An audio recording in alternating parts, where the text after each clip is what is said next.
Papa, I want to just stay with you. I may not know how to cook like Mama, but I will learn. You will teach me, Papa. I will be big someday and take care of you. Mama left us. I am not happy. But Papa, are we going to see her again one day? Mazi Eke said, Sure, Ugonma, we shall see her again one day. Ugonma's mom died because of abject poverty and pneumonia.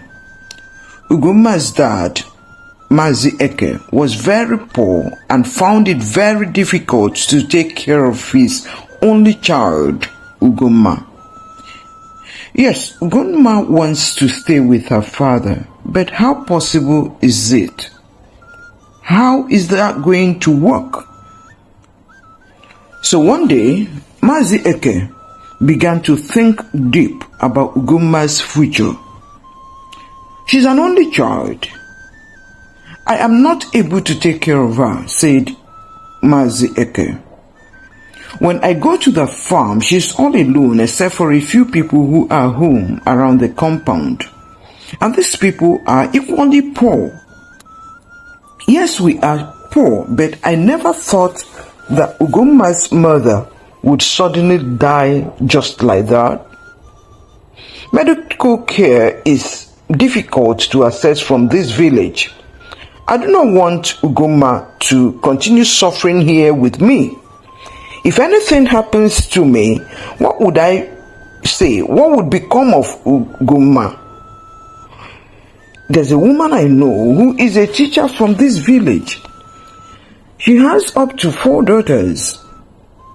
I will send Ugonma to her and plead with her to take care of my daughter for me. But she lives in the city with her husband and children. I will wait till Christmas time when they are likely to come back for Christmas, said Mazi Eke.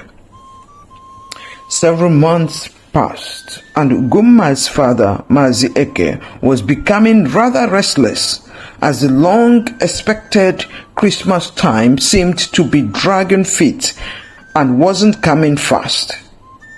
Meanwhile, Ugonma was just about the village doing whatever her tiny hands could let her do in terms of labor to earn money or food. Finally, the village started bustling with life. Many from different towns were streaming back into the village to celebrate Christmas with their relations. Mazi Eke would go once and again to the village where this teacher married into, and they tell him the same thing over and over, that the family hadn't come back. Finally, on December 26, he went, and there they were. They had come back, and relations and friends were trooping in and out of their home to welcome them and enjoy some foods and drinks with the family. So he stayed on, waiting for the right time to talk to the woman, Mrs Ebene. It was about 7:30 p.m. and it had become dark, though there was still a lot of movement all around the village because it's Christmas time. So he presented a native cock to Mrs Ebene, pleading that she would accept his daughter as hers and take her with her family when going back to town in January. Mrs Ebene took the cock and agreed to take Ugonma. January came, and Ugonma carried a waterproof bag to Mrs Ebene's house early morning on the day of their departure back to town. Mr Ebene witnessed the handover of this child and accepted too. In town, inside the family of the Ebenes, nothing good happened for Ugonma except that she received some kind words from Mrs Ebene's first daughter, who was not often home since she was in a boarding school far away. Mrs Ebene treated Ugonma like a scum, a good-for-nothing child. While her own children went to school, she would keep Ugonma working at home. Ugonma was a housemaid to not only Mrs Ebene, but also to all her children except the first daughter, who was exceptionally kind to Ugonma. One day, news came that Mazi Eke had passed on. He had died. Ugonma was distraught. The only parent she had died. And recalling that she had no sister, no brother, made her weep the more. Ugonma and the first daughter, who came home on holiday at that time, began to talk. Ugonma said, "Ada, it is not just that my father is dead, just a few years after my mom, but I am completely alone in this wide world. Completely alone. Ada, completely alone. I have nobody to call my own. No sister, no brother, no mother, no father. I have nobody to run to." Ada said, "Ugonma, it is enough. I don't understand how it feels because I have not been in your shoes before. But I kind of know the pain of being the only one. I don't know it all. But I know that Papa God will make a way for you where there seems to be no way. See, Ada, you go to school. I don't. I don't even know anything called future or how to prepare for it. I'm just here working and receiving no kindness from your mom. I mistakenly tipped the fry pan and hot oil poured on her left foot. I was rightly horrified, because the vengeance she poured on me that day should not be uttered anywhere. I got the beating of my life. I am a house help without help, Ada. And even the times you stay with me to talk to me, she shouts at you for being with me, Ada. I feel so alone in this world, so alone and lonely. Your mom talks to me only when she wants to shout or berate me. Is there ever going to be an end to all this?" Ada said, "Ugonma, life can just be tough sometimes. I'm a child too, but I understand what it means to be lonely in the midst of a crowd. Don't worry, Ugonma. I don't know how, but God will help you. Even the Israelites served under terrible conditions, and yet God delivered them. And today they are a force to reckon with in the world." And is Israel in this world? I thought they were in heaven. Ada laughed and laughed. "Ugonma, Israel and Israelites are in this world. I will show you on the map one of these days." Madam Ebene started calling, "Ugonjo! Ugonjo! Come here!" Ugonjo is a derogatory form of the name Ugonma, and Ugonma had better answer whatever name Madam Ebene calls her. She told her that she should pack her bags, that she would leave the house the next day. Ugonma knelt down and begged her to not send her back to the village, that she had nobody to go to. Madam Ebene would hear none of her pleas. She tossed a little money to her for her transport fare. Ada was very sad. She went to her mom to ask why. "Mama, what did Ugonma do that you are sending her away? What did she do this time?" Madam Ebene retorted, "Does she have to do anything to leave my house? I am tired of having her with her bad luck around me." By the time Mr. Ebene came home, Ugonma had left. And when he asked Mrs. Ebene, she raised her voice and said, I want her to carry her bad luck and get out of this house.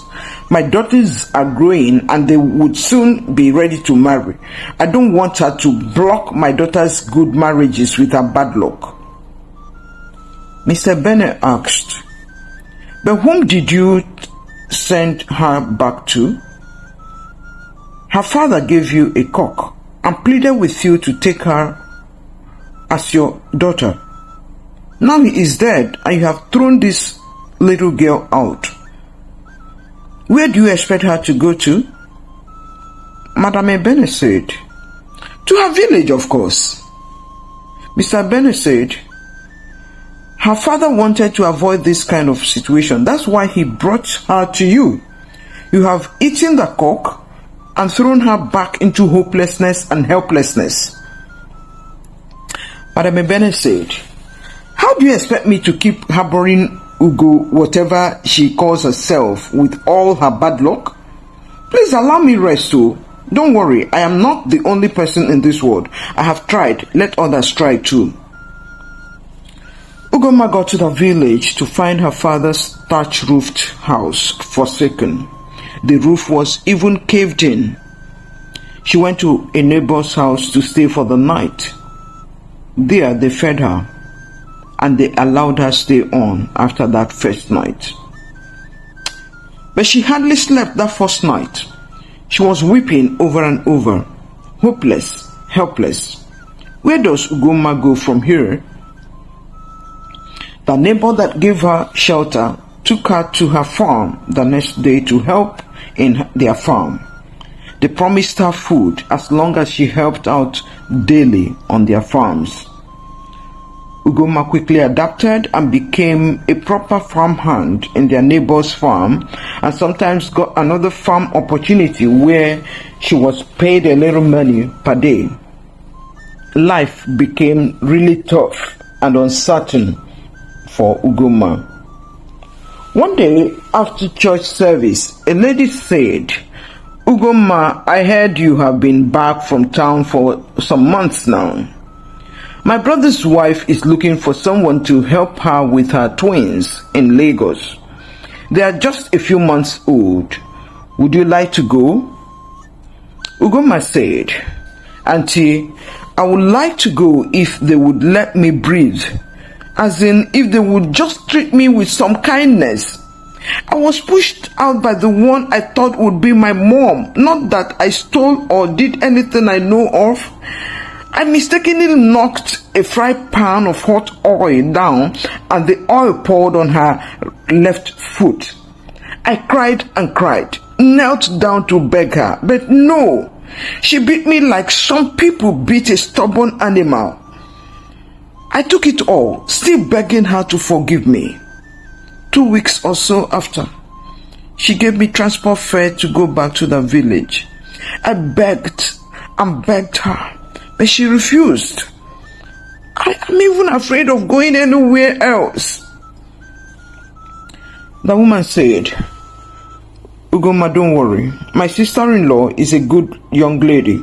You will like her, and I trust she will like you.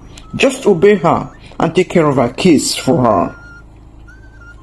So in about 3 weeks, the Lagos sister-in-law, Auntie Eden, came looking for Ugonma. It was a day trip because of the twin babies. It was a Saturday. She came in by first flight and returned to Lagos with 4 p.m. flight. And Ugonma entered the aeroplane for the first time in her life. Eden's husband owns a huge oil company spread across nations. Eden is an IT specialist and works in their oil company. Many a time her attention is required in some office or the other, both within and outside Nigeria. So she needs all the help she could get. Ugonma was shaking inside the plane and was terribly scared. She held Auntie Eden tight. Eden, on the other hand, had the time of her life laughing. She said, Ugonma, please calm down. The 1 hour flight will soon be over. They landed and one of her drivers took them home. Auntie Eden is particularly nice. She made Ugonma feel very much at home in her lovely house. Soon, Ugonma was handling the twin boys so well that if Aunt Eden wanted them to sleep fast, then Ugonma must rock them to sleep. After about 9 months, by which time the babies were about 1 year old, Auntie Eden opened up talks with her husband on Ugonma. She said, "Babe, Ugonma is so good with these kids, and I would like her to grow while our boys are growing." Mr. Modi laughed and laughed. Eden the Eden, how could a full-grown adult be growing with babies? Ha! Babe, oh, please allow me to explain before your laughter. Okay then, love, explain. I am all ears, said Mr. Emodi. Eden said, "I want Ugonma to start schooling." Mr. Emodi interrupted. "Great idea. You are always looking for ways to help the less privileged. But how would this work? Who would mind the babies? How would this idea work out? You have more than enough money to put over 2,000 Ugonmas through school. But how would it work?" Auntie Eden said, "Babe, the school we would enroll Bounty and Bundle in has a special section for adult education. While the crèche and nursery schools are running, adult education classes also run. Ugonma finished only primary 6. She could do her secondary school there. While our Bounty and Bundle are in school, she is also taking classes. The driver collects them at the same time when school is over. She is smart with numbers, I have noticed, and a good and fast learner. The program is on till whenever the student passes high school exams and passes the university entrance exams. Some take up to 7 years, some do the program in 3 years. The school advertised the program the day they invited us potential parents for a familiarization tour around their school. Mr. Modi said, "Sounds quite interesting. So while Bounty and Bundle are in school, their own minder is also in the same school. That's great. Kudos, sweetie." So the first year in school, Ugonma struggled quite some. One day she decided to talk to Auntie Eden. "Auntie, this school is tough, very tough for me. I don't think I like the idea of going there and wasting your money, Auntie. I don't even mind going to hang out in the school to wait for Bounty and Bundle to finish school daily." Eden held her and said, "Ugonma, I know you can do this. I know you would catch up and excel. You left school for years now, so it cannot be easy for you or for anyone for that matter who left school for years like you. Persistence is key.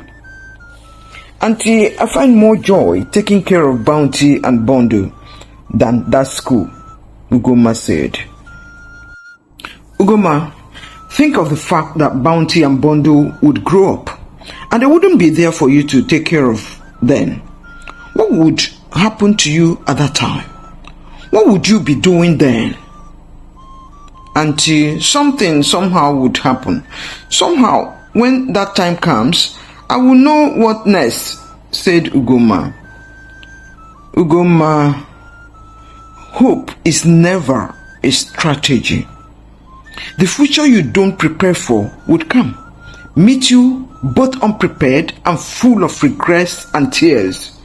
Because whether you go to school or not, 10 years from now would come and go, and we would all be alive by God's grace to enjoy it or live in pain through it. You either suffer the pain of disciplined learning now or the pain of regrets. But I'm here to support you all the way, Ugonma, to learn and grow and prepare for the future. Ugonma, you are an orphan, and I must do everything I know to do to help you stand on your own, okay? It doesn't matter how much. How much money it takes, it doesn't matter to me at all. Ugonma responded, "Thank you, Auntie. Thank you, Ma." Auntie then gave her a slight hug and left. Ugonma continued schooling, and by her second year, she caught on and started blazing through school. She was performing excellently. By the end of her fourth year, she was ready to write external high school exams, and Ugonma had 7 A1s and 2 Bs. Auntie Eden was so proud of Ugonma that she would talk about her to anyone that cared to listen. She fielded Ugonma in for university entrance, and she passed and was given admission to do a BSc nursing program. It's a 5-year program. In 5 years, Ugonma did excellently again and was the best graduating student of her set. She got a scholarship to go for her master's in the US. But Auntie Eden had another plan. Bounty and Bondo are going to school in South Africa. Ugonma would go with them and run her 2-year master's program with potential of proceeding for a PhD if she wanted. And the South African program would allow her work in the best hospital in South Africa while running the program. So they all flew to South Africa. Also, Auntie Eden would be in Johannesburg often because of a new branch they are opening there. Towards the end of her program, Ugonma had an encounter in the hospital. She was doing a routine ward round and she saw some familiar faces. She looked again, and it was the Mrs Ebene pleading with a doctor to help her. Ugonma found out that one of Mrs Ebene's daughters was involved in an accident in Nigeria, and her spinal cord was involved. For 3 years, they moved from one hospital to another hospital seeking solutions. The lady was bedridden completely. It's only a special surgery that would get her back to her feet and well. They had lost everything. They sold their 10 plots of land in order to make the trip to South Africa and pay hospital bills. And their fund was going down with speed. Mrs. Ebene was looking frail and hopeless and didn't even recognize Ugonma, who listened to her story without introducing herself. Finally, Ugonma said, "Madam, I hope your daughter gets well soon," and left without saying anything else. Ugonma got home and narrated the Mrs. Ebene's story to Auntie Eden. Auntie Eden had tears streaming down her cheeks as she listened to the story. She said, "So Ugonma, what would you like us to do for them now?" Ugonma said, "Auntie, this woman is so hard-hearted. She is so wicked. I don't know if she is really a human being at all. There's nothing like kindness in her. She could met out her wickedness on anyone, including her own children. Do you know she hates some of her own children with perfect hatred? Her own kids. Not that they were adults that know their left from their right. Kids, and I mean kids. She hates anyone she cannot perfectly bring under her control. Auntie, she threw me out when I had nowhere and nobody to go to."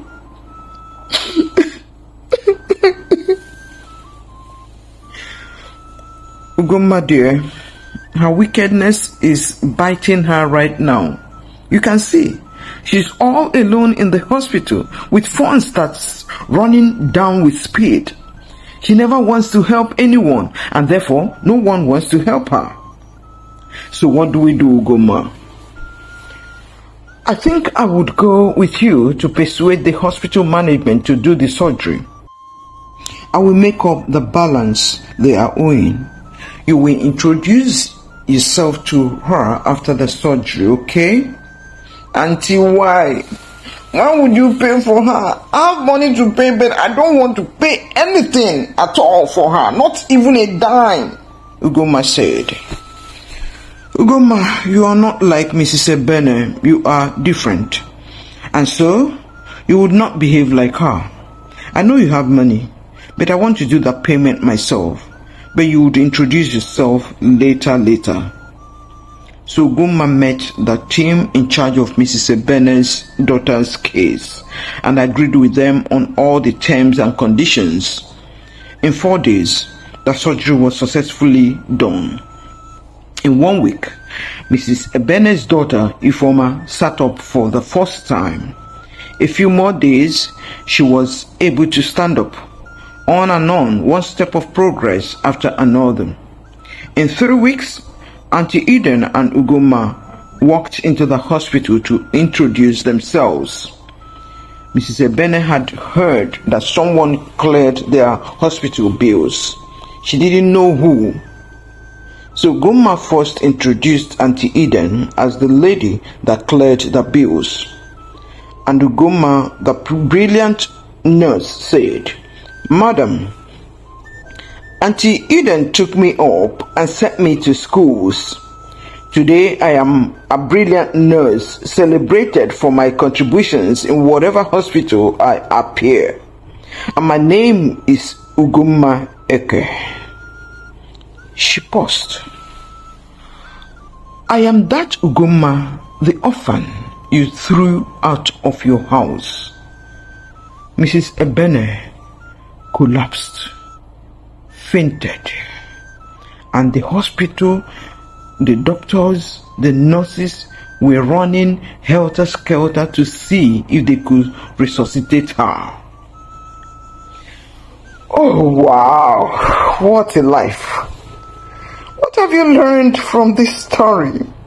What do you think about Mrs. Ebene and her meanness and her wickedness? If you were as helpless as Ugonma at that time, what would you do? What have you learned from this story? For me, it's a big case of be kind. Sow the right seeds in everyone you meet. It doesn't matter the person's level in life. And in fact, the lower the level, the more kindness you should dole out to them. What do you really think of all this? Please share your thoughts with us in the comment section below. Also, please encourage us to roll out more African real-life stories by giving this video a thumbs up, and also subscribe to our channel if you haven't done so already. Yes, please remember to click the bell icon so you would be the first to know when we upload another very interesting life story video. And please share our stories with your friends and family. Till our next video, remain truly amazing. This is African Echoes by ChinChin. Goodbye.